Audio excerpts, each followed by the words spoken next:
युवा तरंग तरंग तरंग तरंग युवा तरंग।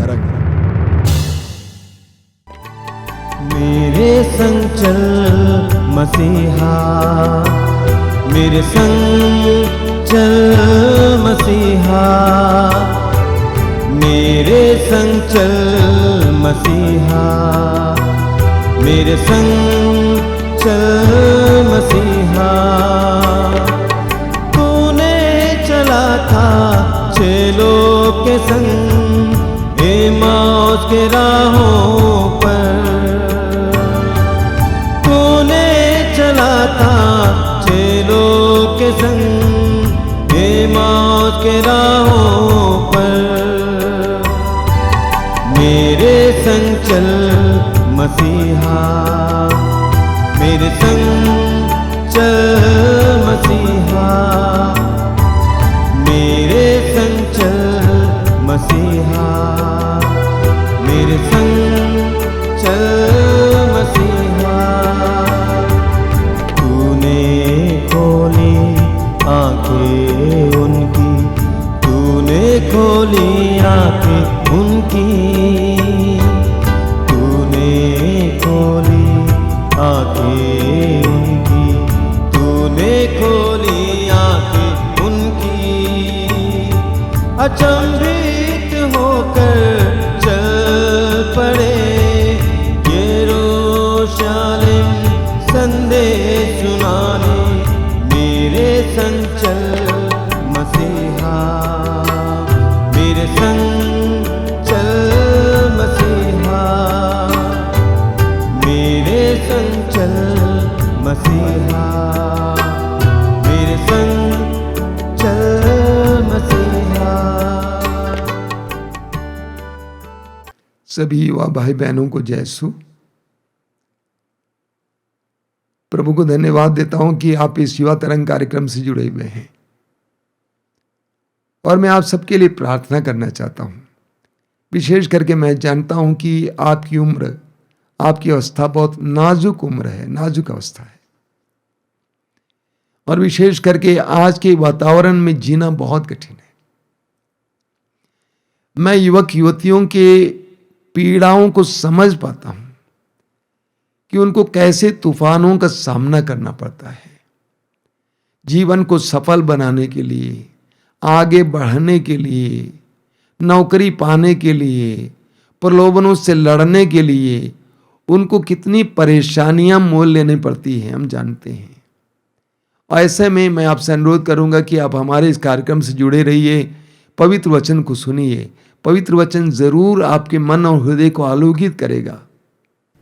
संत यूहन्ना के अनुसार पवित्र सुसमाचार अध्याय 21 वचन संख्या 2 से लेकर 6 तक। सिमोन पेतरुस, थॉमस जो यमल कहलाता था, नतनाएल जो गलीलिया के काना का निवासी था, जबीदी के पुत्र और यीशु के 2 अन्य शिष्य साथ थे। सिमोन पेतरुस ने उनसे कहा, मैं मछली मारने जा रहा हूं। वे उससे बोले, हम भी तुम्हारे साथ चलते हैं। वे चल पड़े और नाव पर सवार हुए, किंतु उस रात उन्हें कुछ भी नहीं मिला। सवेरे हो रहा था कि यीशु तट पर दिखाई दिए, किंतु शिष्य उन्हें नहीं पहचान सके। यीशु ने उनसे कहा, बच्चों, खाने को कुछ मिला? उन्होंने उत्तर दिया, जी नहीं। इस पर यीशु ने उनसे कहा, नाव की दाहिने ओर जाल डाल दो और तुम्हें मिलेगा। उन्होंने जाल डाला और इतनी मछलियां फंस गई कि जाल नहीं निकाल सके। प्रिय युवा साथियों, सबों को जय यीशु। पवित्र बाइबल ग्रंथ के अनुसार और हमारे संतों के अनुसार और कैथोलिक कलीसिया के बड़े बड़े विश्वासियों के अनुसार और हमारा व्यक्तिगत अनुभव है कि मनुष्य की शक्ति ईश्वर की शक्ति के सामने फीका है। अर्थात मेरा शक्ति दिव्य शक्ति के सामने फीका है। यदि मैं ईश्वर की शक्ति को मेरे जीवन में प्रवेश करने देता हूं तो वहां पर जीवन है, जो हमने आज प्रभु के वचन में सुन रहे हैं। सिमोन पेतरुस जो मछली मारने के लिए जाते हैं, और आप जानते हैं कि मछुआरे एक मजबूत लोग होते हैं, शारीरिक रूप से बहुत मजबूत होते हैं, और वे पूरी रात मेहनत किए लेकिन उन्हें कुछ भी नहीं मिला। वे अपने बुद्धि से, अपने शारीरिक रूप से बहुत ज्यादा मेहनत किए, परंतु उन्हें सफलता नहीं मिली। उन्हें कब सफलता मिली? हम पढ़ेंगे, प्रभु के वचन को भी हम पढ़ेंगे। सुक्ति ग्रंथ अध्याय 16 वचन संख्या 1 में वचन में कहा गया है, मनुष्य कई योजना बनाता है लेकिन सफलता ईश्वर पर ही निर्भर करता है। मनुष्य आचरण के अनुसार अपने को निर्दोष साबित करना चाहता है, लेकिन ईश्वर मनुष्य का हृदय की थाह लेता है। और यही हम देख रहे हैं कि यीशु, जीवित प्रभु यीशु उस पेतरुस जो उनके शिष्य लोग थे उनके बीच में प्रकट हुए, और वहां पर ईश्वर की उपस्थिति में बहुत बड़ा वहां पर सफलता मिल रही है। यानी कि ईश्वर एक युवा होने के नाते हमारे जीवन में उसकी उपस्थिति को प्रतिदिन हम महसूस करते हैं, उसके विचार में रहते हैं, निश्चित रूप से हमें सफलता मिलती है। और हम कहावत हम जानते हैं, कहा जाता है कि चाय में चीनी नहीं है तो मजा नहीं आता है, फीका ही पड़ता है।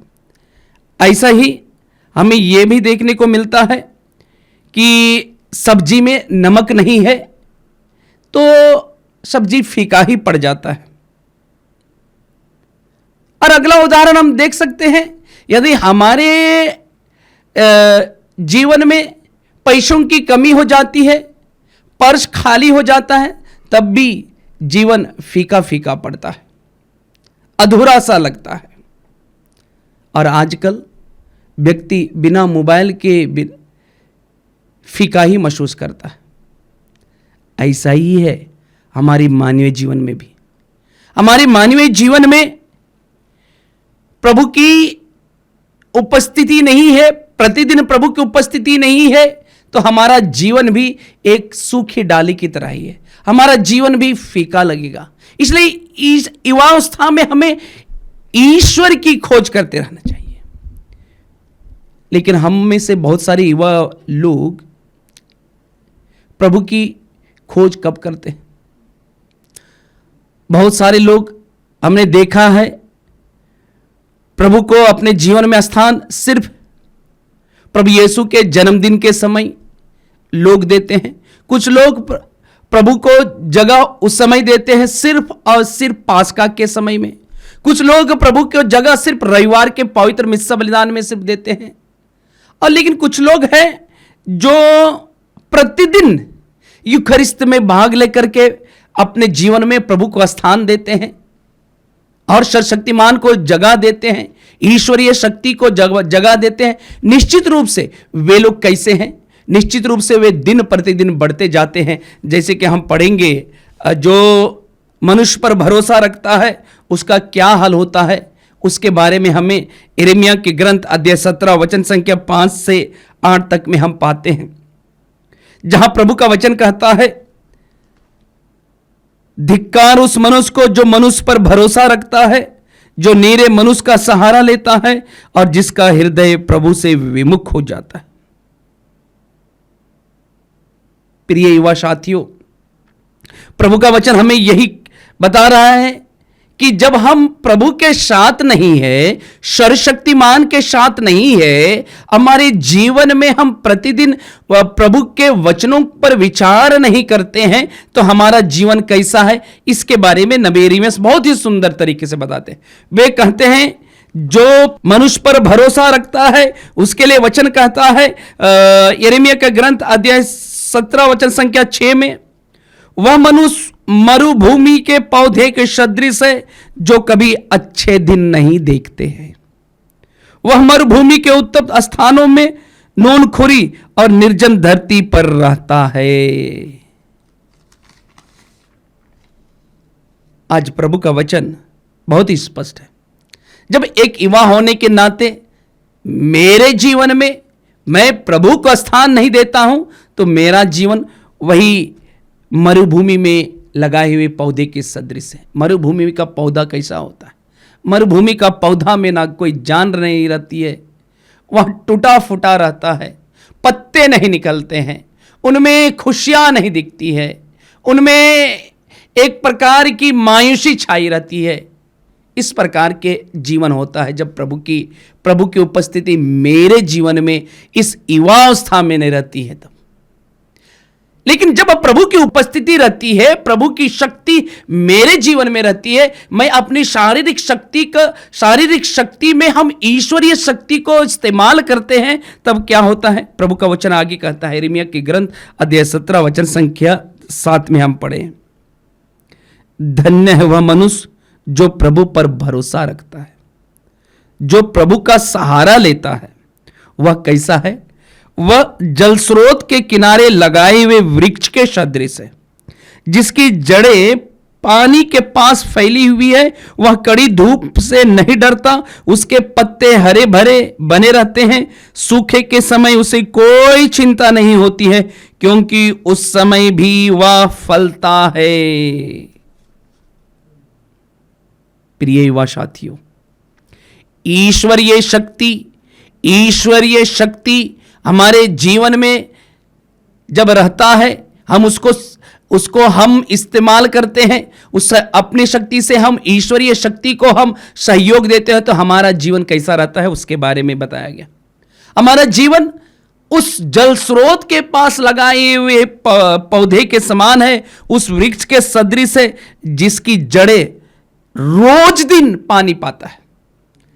रोज दिन उसकी जड़ें पानी के पास फैली हुई रहती है। कड़ाके की धूप भी क्यों ना हो, वह नहीं डरता है। पत्ते हरे भरे बने रहते हैं। सूखे के समय उसे कोई चिंता नहीं होती है, क्योंकि उस समय भी वह फलता है।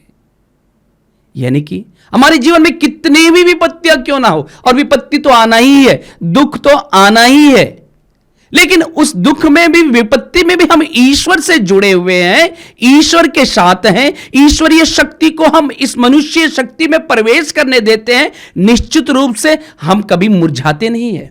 हमारे चेहरों में चमक होती है।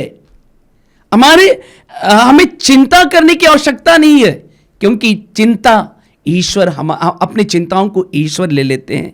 प्रिय युवा साथियों, आपने सुना होगा नाकेदार जक्यूस के बारे में, जहां पर बहुत ही सुंदर उदाहरण हमारे सामने पवित्र बाइबल रखती है। लूकस के सुसमाचार अध्याय 19 में जक्यूस कौन था? जक्यूस एक धनी मानी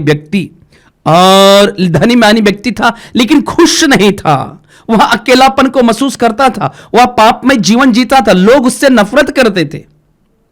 पवित्र बाइबल हमें बताता है कि जक्यूस ने सुना था कि यीशु जो पापियों का स्वागत करते हैं, जो लोग सामाजिक दृष्टि से, राजनीतिक दृष्टि से अलग किए गए हैं, उन सबों को यीशु स्वागत करते थे। इसके अंदर में एक प्रकार की भावना थी कि मैं भी प्रभु यीशु को देखूं। उसके अंदर में एक तीव्र इच्छा हुई ईश्वर को देखने, ईश्वर को जगह देने के लिए, प्रभु यीशु को जगह देने के लिए। तो क्या करता है? वह दौड़ पड़ता है, यीशु को देखने के लिए दौड़ पड़ता है, गुल्लर के पेड़ पर चढ़ता है, और गुल्लर के पेड़ पर चढ़ता है, प्रभु यीशु को देखता है। और प्रभु यीशु जब से ही प्रभु यीशु उसको देखते हैं, और प्रभु यीशु उनके जीवन में, उनके परिवार में रुकने के लिए प्रभु यीशु तैयार हो जाते हैं। और जब प्रभु यीशु जक्यूस के जीवन में रुकता है, तब जक्यूस का जीवन में बहुत बड़ा चमत्कार होता है। चमत्कार यही होता है कि उनके जीवन में जो पापमय जीवन था, जो उन्होंने छल कपट करके बेईमानी से धन संपत्ति कमाया था, वो आप कहते हैं कि मैं 100 गुना वापस लौटा दूंगा। ये तभी हो रहा है जब उन्होंने ईश्वर की शक्ति को अपने जीवन में प्रवेश करने दिया, अपने परिवार में आने दिया। अपने इस युवावस्था में जब हम भी ईश्वरीय शक्ति को आने देंगे, ईश्वरीय शक्ति को हम प्रवेश करने देंगे, निश्चित रूप से प्रभु की आशीष, प्रभु की कृपा, प्रभु की अनुग्रह हमारे जीवन में निरंतर, उसकी पेड़ की जड़ निरंतर पानी में पड़ा रहता है और वह पेड़ हरियाली ही हरियाली रहती है, वैसे ही हमारा जीवन होगा। यह पवित्र बाइबल हमें साक्ष्य देता है। प्रिय विश्वासी युवा साथियों, हम युवा होने के नाते हम बार बार शारीरिक रूप से, मानसिक रूप से ईश्वर से हमारी लड़ाई होती रहती है। हमारा दुख से, कभी सुख से हमारा निरंतर लड़ाई होती है। कभी हमारा मन करता है ईश्वर को जगह दूं, कभी कहता है ईश्वर को जगह ना दो। कभी कहता है कि हम मोबाइल में व्यस्त रहूं, कभी मोबाइल में व्यस्त ना रहूं। कभी मैं चर्च जाऊं, कभी चर्च जाने का मन नहीं करता है। कभी सुस्तपन आता है, कभी बहुत ही अच्छा मनोभावनाएं आती है। कभी हम भावनाओं में डूब जाते हैं, कभी हम ईश्वरीय आशीषों में डूब जाते हैं। इस प्रकार की भावना हमारे व्यक्तिगत जीवन में प्रतिदिन होता है। इन सभी से मुक्त भी हम पाएंगे जब हम ईश्वरीय शक्ति को जब अपने जीवन में प्रवेश करने देंगे। प्रिय युवा साथियों, हम पवित्र बाइबल में पढ़ेंगे कि इजरायली लोग अमालेकियों से जब लड़ाई लड़ने के लिए गए, वे जब ईश्वरीय शक्ति को उन्होंने अपने जीवन में ग्रहण करने दिया, विशेष रूप से मूसा जब वे सिनाई पर्वत पर चढ़ते हैं और वहां पर ईश्वर से प्रार्थना करते हैं, पवित्र वचन हमें बताता है जब मूसा और ईश्वर के भक्त लोग, जो 3 व्यक्ति ईश्वर से प्रार्थना करने के लिए गए थे, वे लोग जब ईश्वर की ओर अपने हाथ उठाकर प्रार्थना कर रहे थे, तब इजरायली लोग अमालेकियों को जीतते हुए गए। और जब उन्होंने अपने हाथ को नीचे किए, तब इजरायलियों की हार हुई। यह पवित्र बाइबल हमें बताता है। यानी कि हम लोग भी जब इस युवावस्था में, हमारे सामने बहुत सारी चुनौतियां हैं, पढ़ाई की चुनौतियां हैं, रोजगार पाने की चुनौतियां हैं, चकाचौंध दुनिया से हमें दूर रहने की चुनौतियां हैं, मोबाइल हमारे सामने चुनौतियां हैं, रंग बिरंगे चीजें हमारे सामने, इन सबों से हम पार होना चाहते हैं। हमें ईश्वर की ओर हमें दृष्टि दौड़ाने की आवश्यकता है। क्योंकि जब जिन भाई बहनों ने ईश्वर के लिए अपनी हाथें उठाई हैं, ईश्वर के लिए आवाज उठाई है, निश्चित रूप से ईश्वर ने उन्हें आशीर्वादित किया है। इसलिए प्रिय युवा साथियों, इस शरीर की मांसपेशियों पर भरोसा रखना छोड़ दो, ईश्वर पर भरोसा रखो, ईश्वर पर आशा रखिए। और प्रभु का वचन कहता है, धन्य है वे जो बिना देखे विश्वास करते हैं, ईश्वर पर भरोसा रखते हैं। और यह बात सच है, ईश्वर के लिए कुछ भी बात असंभव नहीं है। सब कुछ ईश्वर के लिए संभव है। यही हम पवित्र बाइबल में पढ़ते हैं। इस वचन को हमने सुना है, इस वचन के अनुसार जीवन जीने के लिए पवित्र आत्मा का सहयोग मांगे, पवित्र आत्मा हमारे जीवन में आए और पवित्र आत्मा हम लोगों की अगुवाई करे, जिससे कि हम शारीरिक वासनाओं से ना संचालित होकर आत्मा से संचालित होकर जीवन जिएंगे, और जिससे कि हम आत्मा के फल को प्राप्त कर सकेंगे। और इसी बात को संत पौलुस बहुत ही सुंदर और स्पष्ट तरीके से गलातियों के पत्र में वे बताते हैं। गलातियों के पत्र में हमसे बताते हैं कि शारीरिक वासनाओं से संचालित होते हैं तो क्या होता है, शरीर के कर्म क्या होता है, इसके बारे में बताएं। जो शारीरिक वासनाओं से संचालित होते हैं, उसको फल क्या क्या मिलता है? उसको फल यही मिलता है कि वो शारीरिक वासनाएं उन्हें व्यभिचार का फल देती है। शारीरिक वासनाएं अशुद्धता का, लंपटता का, मूर्ति पूजा का, जादू टोना का, बैर, फूट, ईर्ष्या, क्रोध, स्वार्थ, पारता, मनमुटाव, दलबंदी, द्वेष मत वाला, रंग रंगेलिया और इस प्रकार की बातें हमें शारीरिक वासनाएं लेकर के जाती है। और ऐसे लोगों के प्रभु का वचन कहता है कि जो इस प्रकार के आचरण करते हैं वे ईश्वर के राज्य के अधिकारी नहीं होंगे। लेकिन जो लोग आत्मा से संचालित होते हैं, जो आत्मा की बातों की चिंता करते हैं, वे लोगों का फल क्या क्या होता है, इसको भी पवित्र वचन बताता है। गलातियों के पत्र अध्याय 22 में जो आत्मा से संचालित होते हैं उनको क्या फल मिलता है? उनको मिलता है प्रेम, आनंद, शांति, सहनशीलता, मिलनसारी, दयालुता, ईमानदारी, सौम्यता और संयम। इनके विरुद्ध कोई विधि नहीं है। जो लोग यीशु मसीह के हैं उन्होंने वासनाओं तथा कामनाओं सहित अपने शरीर को क्रूस पर चढ़ा दिए हैं। इसलिए प्रिय युवा साथियों, आइए आज हम इस बदलती हुए परिवेश में, चुनौतियों के सामने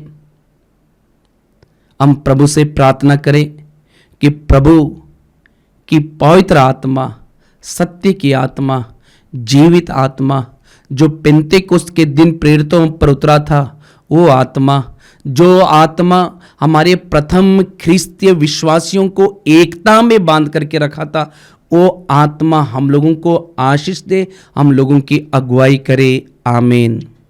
दयालु पिता, मैं तुझे धन्यवाद देता हूं इन पलों के लिए, मेरे छोटे भाई बहनों के लिए, बेटे बेटियों के लिए धन्यवाद देता हूं।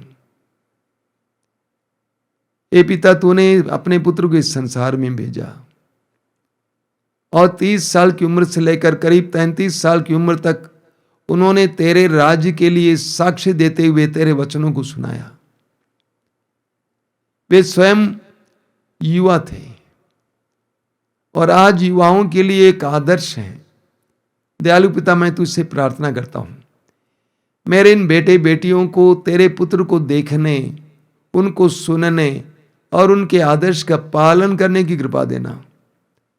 जीवन में की कठिनाइयों को सामना करने के लिए यीशु उनके लिए प्रेरणा बने, यीशु उनके लिए एक बहुत बड़ी चुनौती बने। हे दयालु पिता, एक एक बेटे बेटी को आशीर्वाद देना, सामर्थ्य देना, जीवन में आगे बढ़ने के लिए। सिर झुकाइए। सर्वशक्तिमान परमेश्वर, पिता, पुत्र और पवित्र आत्मा आप लोगों को आशीर्वाद प्रदान करें। आमीन।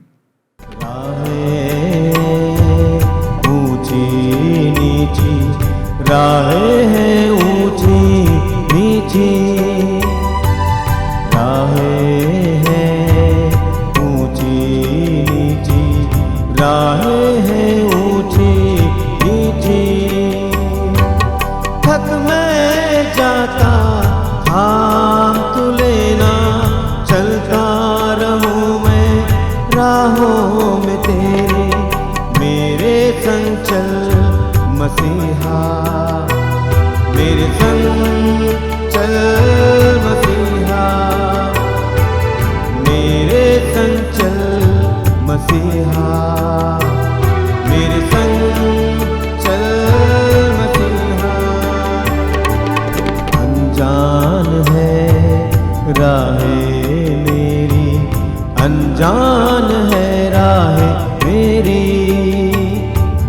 अनजान है राहें मेरी, अनजान है राहें मेरी। डर है लगता साथ तो चलना, चलता रहूं मैं राहों में तेरी, मेरे संग चल मसीहा, मेरे संग चल मसीहा, मेरे संग चल मसीहा, मेरे संग चल मसीहा। तूने चला था चलो